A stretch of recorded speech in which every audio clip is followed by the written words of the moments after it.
Hey, everybody. Welcome to Two Geeks and a Microphone. Mike and I are about to, Bad Batch Season 2 mid-season review. Is it good? Is it okay? Are they in trouble? Are they not in trouble? Is it the same? I don't know, but we're going to talk today on the Two Geeks and a Microphone. We're so glad that you're here.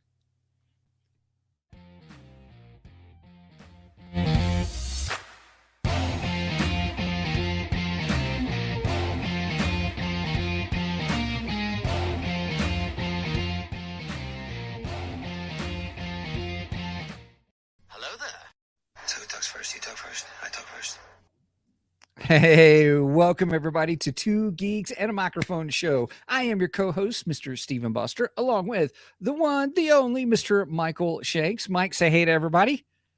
Good morning, evening, whenever you're watching this. To all you geeks out there in Geekum land. Because we're pre-recording this one. That's true. We, Mike really wanted to talk about Bad Batch because I did not realize that we were already halfway through the season.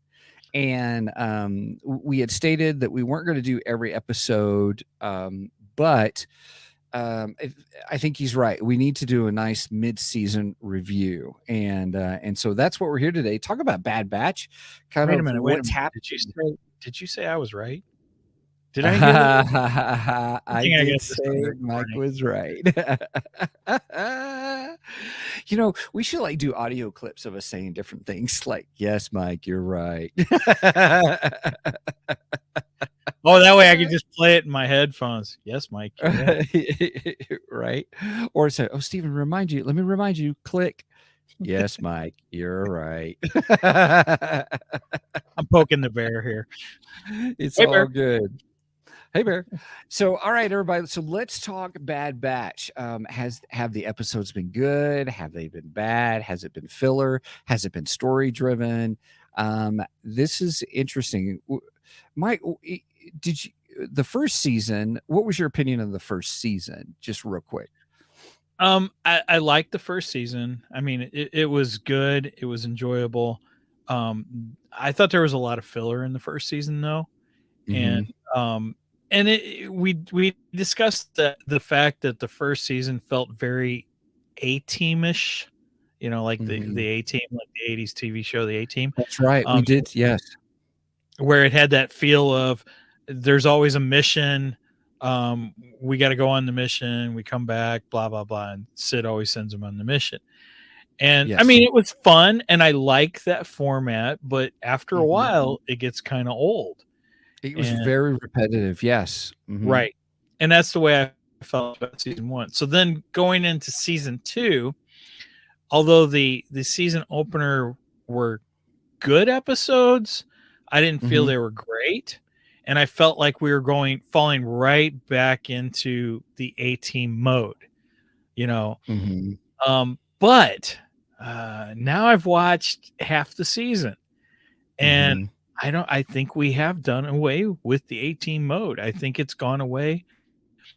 I'm still not 100% sure what the overarching story is. I've got an idea of what I think it is, but I'm not 100% sure. So there's a little bit of intrigue there, Okay, sure. Honestly, I think so far season 2 has been superior to season 1. Yeah. So if you had to give it a score thus far, an overall score, what would it be? Okay. Ooh. And what's our scale going to be? Yeah. Man.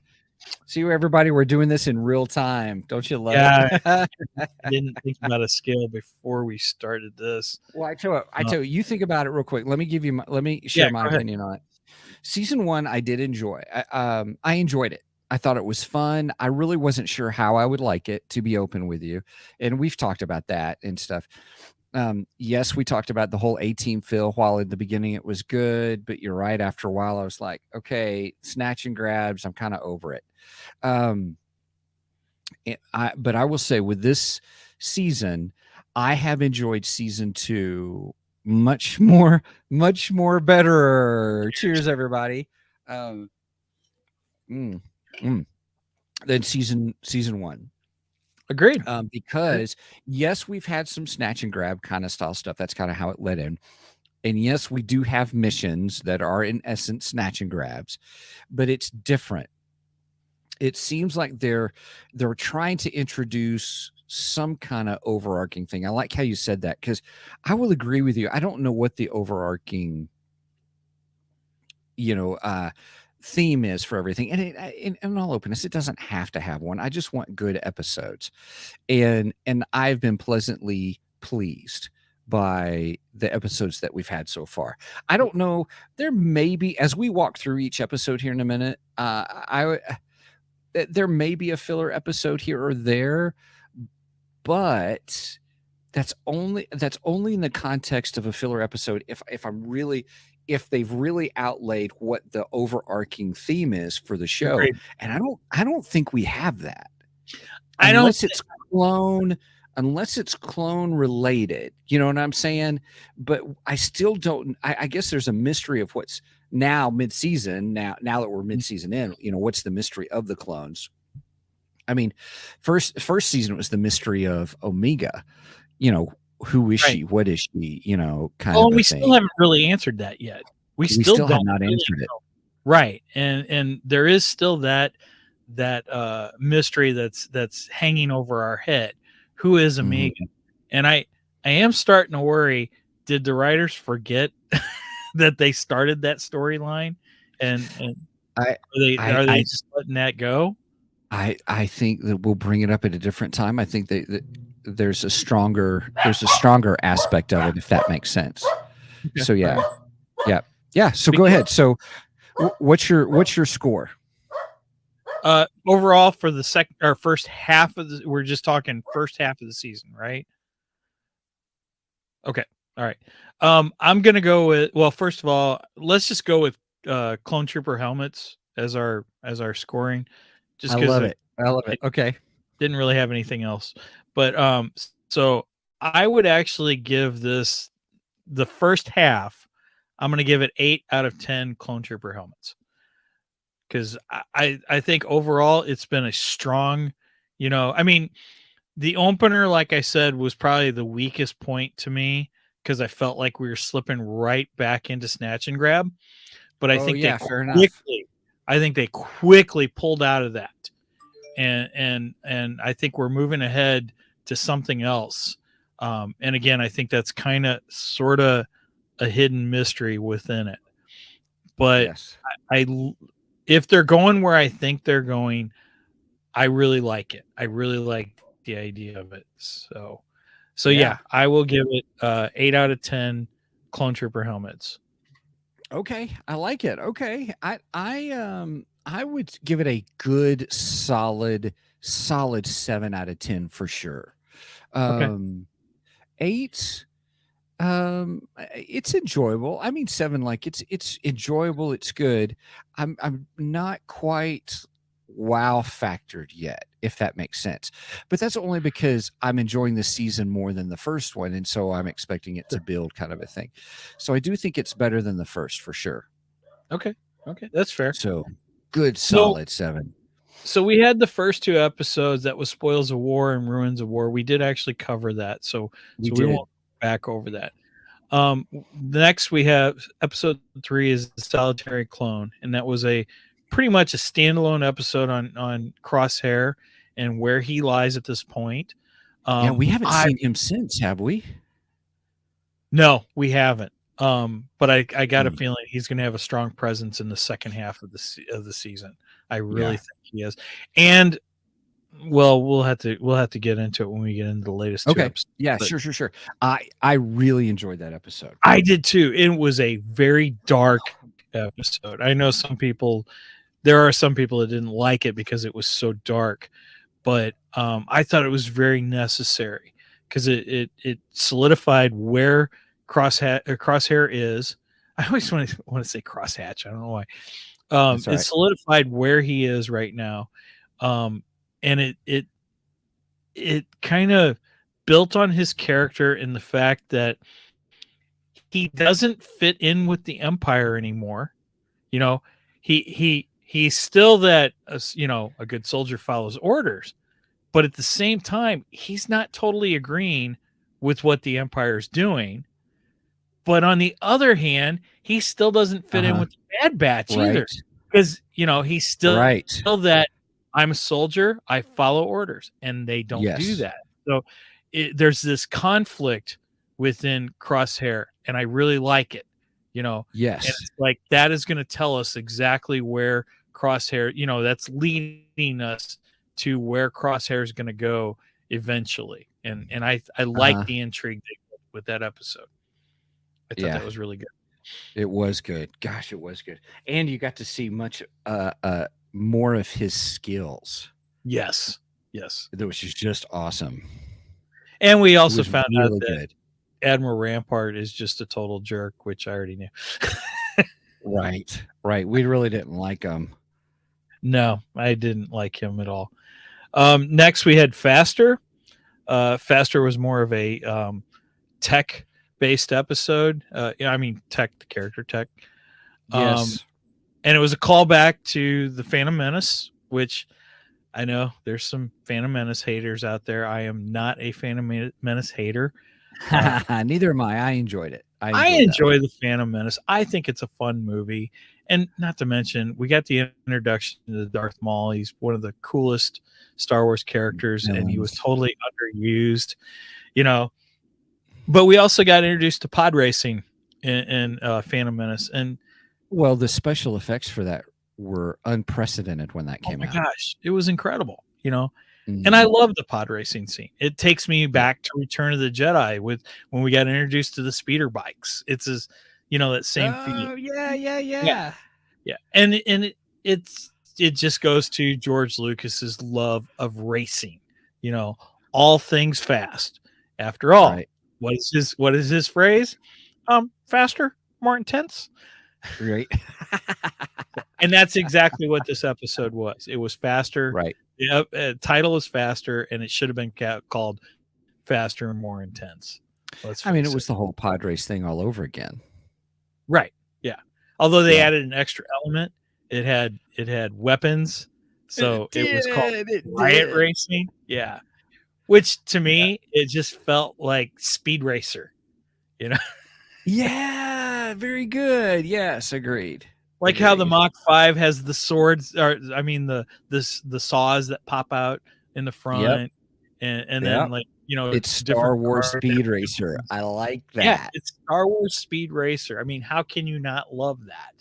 So, some people looked at that as filler, and I guess in a way it was filler, but I don't know. It was good on its own, though. Yeah, and is it the last we've seen of Sid? That's the last we've seen of Sid too, I think.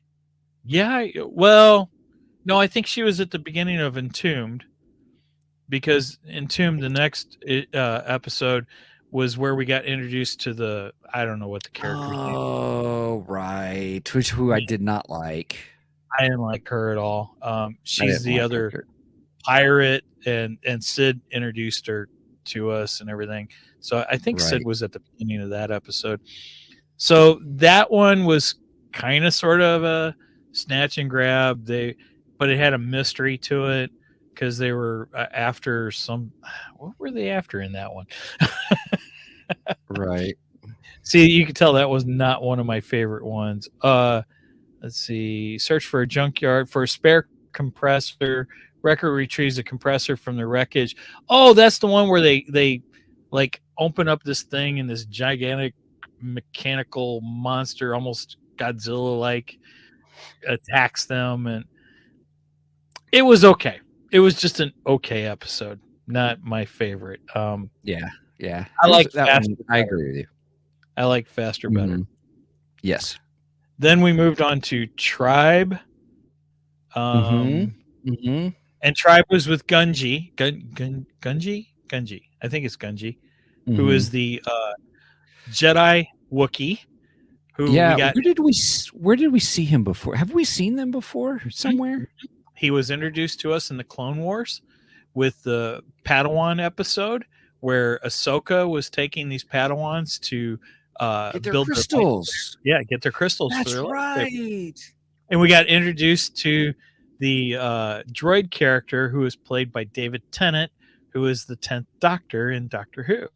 Right. Which I absolutely love that. And the evil bad guy in Jessica Jones season 1. Yeah. Right. Yeah. Exactly. What else has he been in lately? He was in something else lately, I thought. He was in that what was it, that Heaven and Hell TV show? Good Omens. Good Omens. Yeah. Yeah, he was in that too. Based on a book by I see his face. He's the same guy who did Sandman. The same author. Neil Gaiman. Neil Gaiman. Yes. Thank you. Yes. Yes. Same author. Yep. And David Tennant also did the it was a series done both in Britain and America. The Britain one was better though, much more better. Much more better. Cheers. What was the name of that? Broadchurch. Broadchurch. Yes. Yes, he was in that too. I'm tracking with you. And again, the British version of that show was much more better than the American version. Right on, right on. But yeah, so Tribe brings Gunji back, gives us a little bit of Jedi feel, and then we get this weird, I mean, it's been brought up before. Is Omega, does she have Jedi abilities? Because she's fascinated with Gunji, and she's wanting to meditate like a Jedi, and all this. Yeah, so I still personally do not think she's a Jedi, but I think what could be interesting is if they made her similar to the characters from Rogue One. Yes, yeah, where they're sensitive. I'm one with the Force, and the Force is with me. Yes. If they made her like them, I think that would be really interesting, because I think it would just add to her attributes as a clone, because she's already got the natural attributes to be a soldier, and then add this slight, but not over the top. We're not talking, take down Star Destroyers and massive lightsaber skills, but just this slight Jedi, sort of, I like the Force. I want to understand the Force, but I don't quite know how to use the Force. That kind of thing.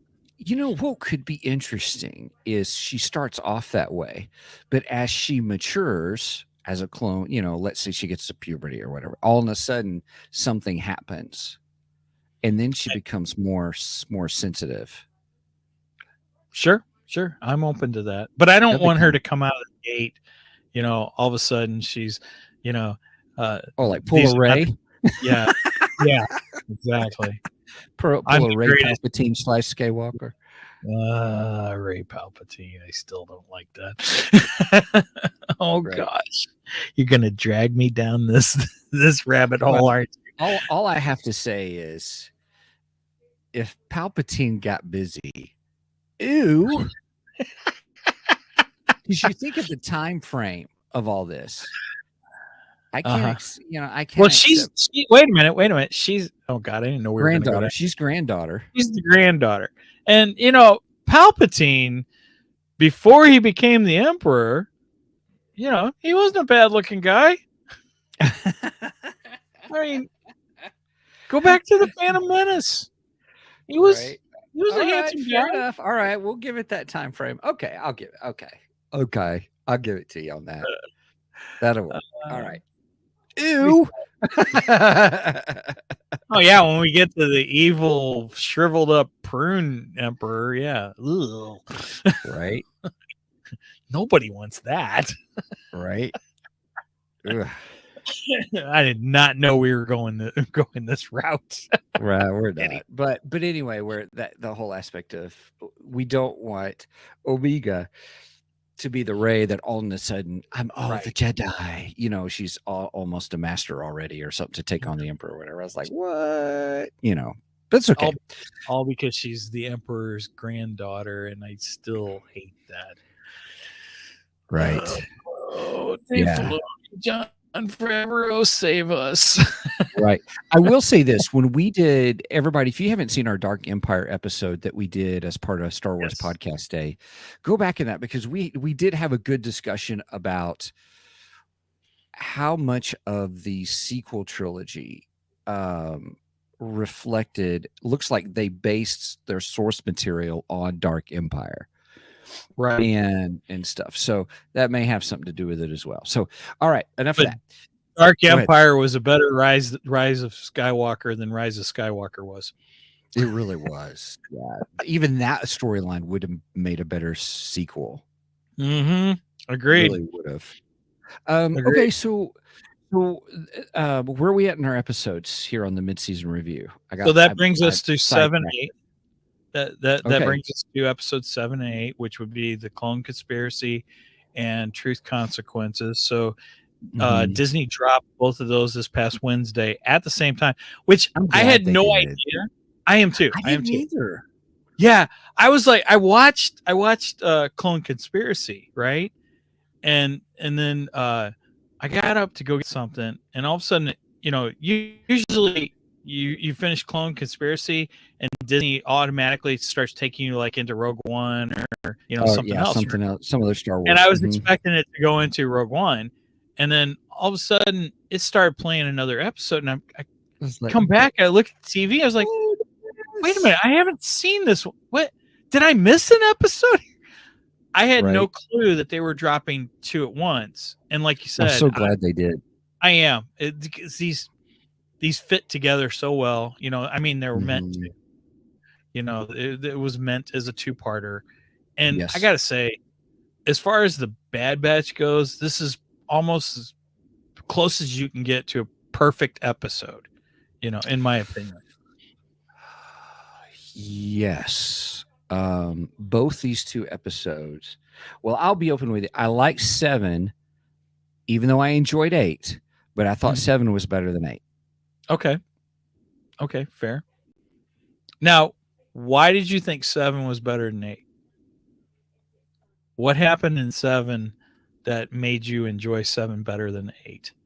7, just the scope of it seemed when we first went into the animation, both you and I, when we watched 8 together, I loved the animation. I just noticed it in 7 first, but it's the same in 8. Just the animation is just incredible. They just keep getting better and better. I agree with the animation. It takes me back to the old days of the Clone Wars, where they looked almost like wooden, puppets, and their hair didn't move, and it's just so funny to see where. And let's face it, the Bad Batch it comes out of the Clone Wars. That's where the Bad Batch originated, was in the Clone Wars, and it is amazing to go back and look at the animation back then, and then see where we're at today, and you're just like some of the ships and stuff, they look like they're just come off of the movie screen. They're that good. And like you were commenting on the ship landing and the particle effects from that, and it's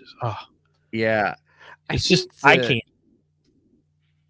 I want to say I think the reason I really enjoyed 7 was I was like, oh, we now have kind of the beginnings of possibly this overarching story that we're beginning to tie what's happened in the past, and this is where we're going, because with Admiral Buckethead, I you really didn't like him, because you saw how bad he was and stuff, but I just wasn't convinced with him as a character. You know what I mean? There was just something about him.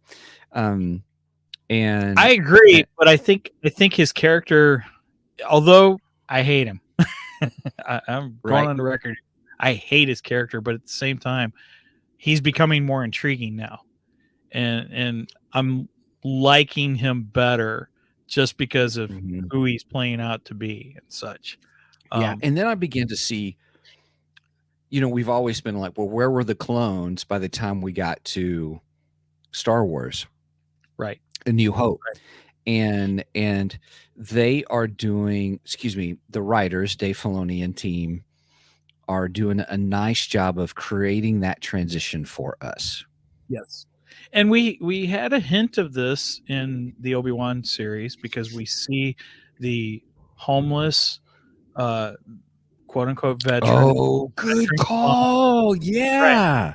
And Obi-Wan walks by him and you know, you know, and so we had a person of Mm-hmm. lower. Yeah. So let me gosh, I didn't even think about the Obi-Wan reference. That's really good insight, because now that explains why some of the clones were homeless and stuff, because of this transition, and it kind of leads into where we're going. Exactly. The plumber if me death.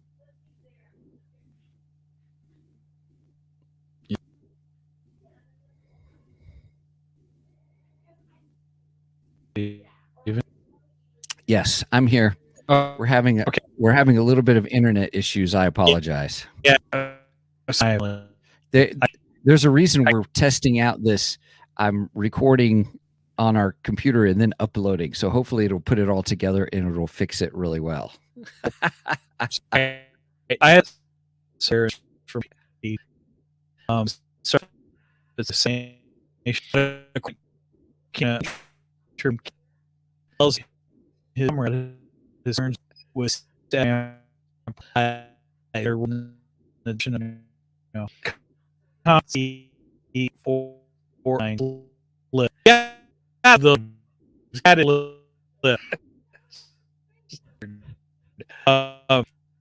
Fire just close to smash ram to herself. Land ram is injured. Groups that they are bad, but his cat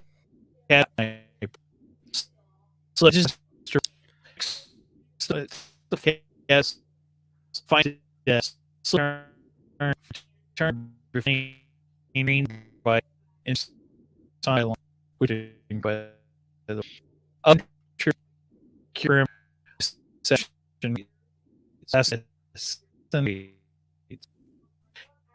when the sound read like a lot. Let's talk it'll be a same we the hunt for linear arm. Who is this hunters?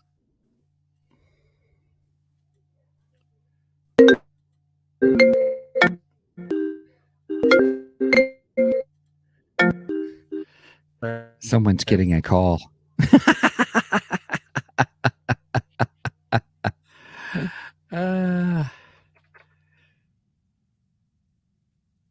Yeah. Anyway, so who did you think the assassin was? I don't know. You didn't have a thought of who that could be? Like a particular clone that we were talking about earlier, maybe? Who used to be in the Bad Batch? Yeah, I didn't think it would be him just yet. I thought that'd be too soon. I mean, there's part of me that crossed my mind. The thing that led me away from it was no, because he doesn't agree with Admiral Rampart. And I mean, I think if he would have agreed more with Admiral Rampart, Radmiral Rampart, I sound like Scooby Doo. Ruh-roh. I think if he would have agreed with him more, yeah, I think that would have been an easy choice to have him. But I thought it was intriguing because now we're introduced to a new clone character that nobody knows who he is. And like I think Hunter said his number had been wiped. Yeah, they like, how's that possible? Right. Yeah. Tech was like, I didn't even know that was possible. Right. Now I don't know where this number is. I don't know if it's like something, electronic. Because they didn't really lead on to how that works. They didn't. But I thought it was interesting, though. I don't think they're like branded. No, but it's almost like a reprogramming. Like this guy's been reprogrammed as an assassin or something. Right. Yeah. And he's definitely not like the other clones at all. He's not like any of the clones, period. Right. So I thought his character was pretty intriguing, and it'll be interesting where they go with him. Yeah, because if there's him, there's probably some others. So the other thing I really thought about with this particular storyline that we got going here. Yeah. So, Attack of the Clones, episode 2, we got introduced to the clones. Mm-hmm. And then, if you watch the Clone Wars, you have the build up the Clone War, and you get to be familiar with a lot of the different clones, such as Commander Cody and Captain Rex and so on and so forth. And you feel close to the clones, it's like, oh yeah, I like them. They're awesome. Then we have that moment in Revenge of the Sith, and Order 66 pops in your head. Mm-hmm. And they turn on a dime. Mm-hmm. And it's heartbreaking. Yeah, it's heartbreaking because you feel like you fought alongside these guys. You know what I mean? Mm-hmm. And then all of a sudden, just turn of a dime, they turn on and they start killing Jedi. And automatically are enemies, And then, so we get that. And then with the whole Bad Batch thing, we start to learn that some of these clones haven't gone along with Order 66.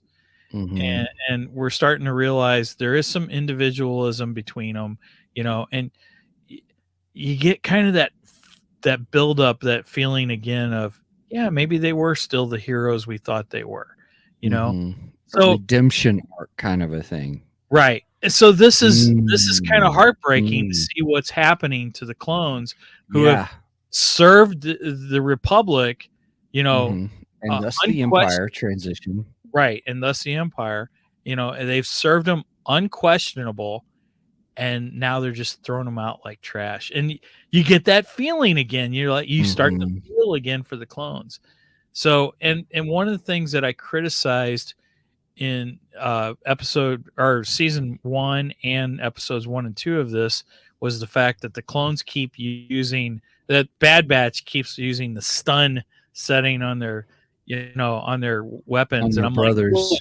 Like, right. And I'm like, look, the clones are they're going to take you out, no question. Stop using the stun and start taking them out, But then with this, I felt a little more like, okay, I get it. Yeah, they're still your brothers, and maybe there is, redemption. Something to be said. Yeah, agreed. Right. So it's kind of heart-wrenching. Right. Yeah, it is. But it's just good storytelling.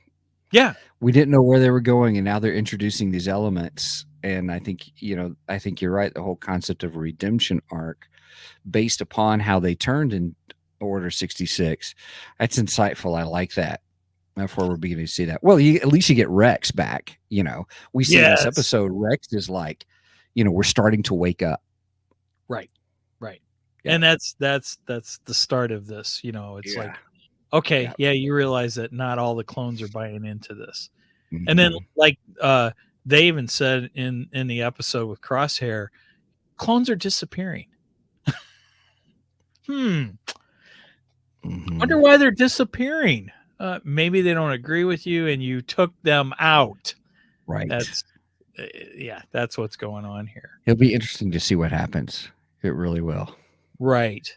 Yeah. So I'm looking forward to where this goes. So that all leads us into, and then, we get introduced again to the one senator, Mm-hmm. Chuchi. She's got a weird, Mm-hmm. Right. just a strange name. Yeah. Chuchi actually was in the Clone Wars, so she is a returning character. The cool thing about Chuchi is that she is the same race that was the race of the character that was actually designed for George Lucas. So, Oh. yeah. If you go back and you see, you look, he was actually in the movie. He was this blue skin guy. I think his kids were also in that scene in the movie with him, and they were the same race too. But then he's also featured in the Clone Wars series, and they have that race there, and she's there with them. So it was nice that she returned. Senator Bail Organa returned, which Mm-hmm. always great to see Bail Organa. You gotta love them. But we find out that they're fighting for clone rights in the Senate and stuff, and they start to discover things about Rampart, and that he actually called for the destruction of Kamino. Now, did you find it interesting that Omega could just walk around the Senate and, nobody questions her? I did. I figured, oh, maybe Admiral Rampart would recognize her, but he didn't. Then I thought the Camoan senator would recognize her, and I'm still not for sure about that one. Well, see, I thought that was interesting because even Omega, she looked at her like, you don't know who I am, and the Camino senator didn't know who she was because she flat out said, "Hey, I'm a clone, and I don't like what happened." And you can even see with the Camoan, the senator, there was a surprise to her face, like oh, who is this? So apparently she was a little more hidden even to the Camoanians than they've let on in the past. But the thing I find surprising is we had bounty hunters searching for her in season 1. So the Empire is aware of Omega. It's not like they don't know she exists. So I didn't quite understand how she's able to just walk around the Senate and come face to face with Admiral Rampart, or did he realize? Did he not care? I don't know. Great question. It's hard to say. Yeah. So, what did you think of the ending of this? Spoiler alert. Well, if you're watching this, you've seen the ending, right? Oh, you mean with wait a minute, I got Palpatine. Oh yeah. Oh, love the scene. Oh gosh, Palpatine shows up at the Senate, and we know as Star Wars fans, Palpatine, since he became Emperor, does not show his face often. So if he's showing up, it's big. Yeah, it's big. About to go down. Right, and it's important, and it's a note going, yeah, pay attention here because bleep's about to hit the fan. Right. Did you feel when he came in? Well, when he came in was awesome. But the whole plan, it was like, oh my goodness, he's a brilliant strategist and how he moves stuff. Oh yeah, the pieces was just, it was heartbreaking because they went through all this effort, and then how Palpatine used it for his advantage anyway. Right, what he's been doing since day one. He has laid both sides of the fence the entire time. He constructed the clones, and he constructed the Clone War. And he's doing the same thing to decommission the clones. He's playing both sides of the fence in order to get rid of them. This is all a part of his master plan, and it's just it's awesome. It's just awesome Star Wars story, and it was a great way to end the halfway point. Yes, agreed. It's funny. Andor. And I have mixed feelings about the Andor series. Tried to give us political Star Wars political intrigue, and I didn't feel they did a great job at it. a lot of it I was lost for. And this, to me, is giving Star Wars political intrigue, and it's much more better. More better. Mm-hmm. Yep. Agreed. I was more involved in the political intrigue in these last 2 episodes than I think I was for Ian all of Andor. Exactly. Agreed. Now, this is where I think they're going. I think predictions, everybody. Here we go. I have a prediction. I think we're building up for a Clone Trooper, Stormtrooper Civil War. That's what I think we're heading to. Which could be good and bad at the same time. Right. Because we all know that the Stormtroopers are inferior to the Clone Troopers. And how in the world can the Stormtroopers win a civil war with the Clone Troopers? In my mind, can't. They can't. I'm looking forward to how this plays out. I think the only way the Stormtroopers can win that is you dwindle the number of Clone Troopers. You just take them down to bare minimum to where they have almost nothing. And then the sheer size of the Stormtrooper army just takes out the Clone Troopers at that point. So unless we can finally put to rest this whole Stormtroopers can't hit the side of the barn. Right. But unfortunately, that's been kind of established throughout the Star Wars universe. They're just totally inferior to the Clone Troopers. It's because of the helmets. Oh, yeah. The Clone Troopers do have better visuals than the Stormtroopers. I did see a meme. It showed Han Solo sitting at the table at the cantina, and then it says what you see when you see this scene, and then it shows the Stormtrooper, and all the Stormtrooper sees is like above Han. What a Stormtrooper sees. That's awesome. I remember there was a YouTube video. Someone did a skit with Vader getting all the Stormtroopers eye insurance and stuff, and so they all get eyes, and then they all start shooting better afterwards. Maybe that's it. Maybe the Empire just needs a better vision plan. Yeah. Their insurance is terrible, apparently. Right. Which I'm sure it is in the Empire. Probably is.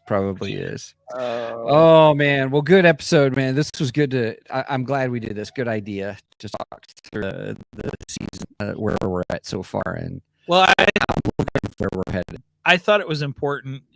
We did cover the first 2 episodes, and we did state that we weren't going to go episode by episode like we did with Bad Batch season 1 and Mandalorian, so on and so forth. Which I still want to cover Mandalorian season 3. You're not getting off this easy with that one. That's right, by golly. That's right. Okay. But these episodes were so good, and I like where they're heading, or where I think they're heading with this. So I thought it was important to at least cover it midway, and then we'll come back at the end of the season, and we'll kind of give a recap like we did with this, of what had happened between these 2 episodes and the final episode. Here's a question. Yeah. Do you think we're heading to the end of the Bad Batch? Or are we getting another season after this? I don't know. I mean, I kind of think that Dave Filoni probably has this mapped out already. But whether it's 2 seasons, 3 seasons, or 4 seasons, I don't know. But I mean, we could be looking at they end Bad Batch with this season, do some kind of civil war between the clones and Stormtroopers, and have like a season of that, where the Bad Batch heads up. Ooh, wouldn't that be cool? Where they're heading up the clones. That'd be cool. Think about it. Bad Batch, have Hunter, have Captain Rex, and maybe even Commander Cody heading up the clones in a war against the Stormtroopers. That would be cool. The bad thing is I'm going to root for the Clone Troopers. And right. I know they got to lose. Right. Yeah. Oh, See what happens to them. Yeah. Yeah. Good call. Good call. I don't know. I'm looking forward to it. Either way, I am looking forward to the second half. agreed. Me too.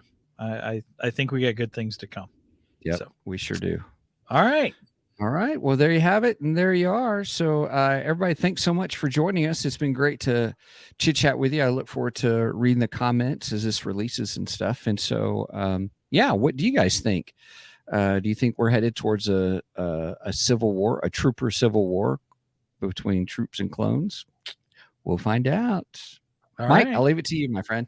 All right. With that said, thank you everyone for joining us, and we will see you next week. Until then, over and out, and may the force be with you always.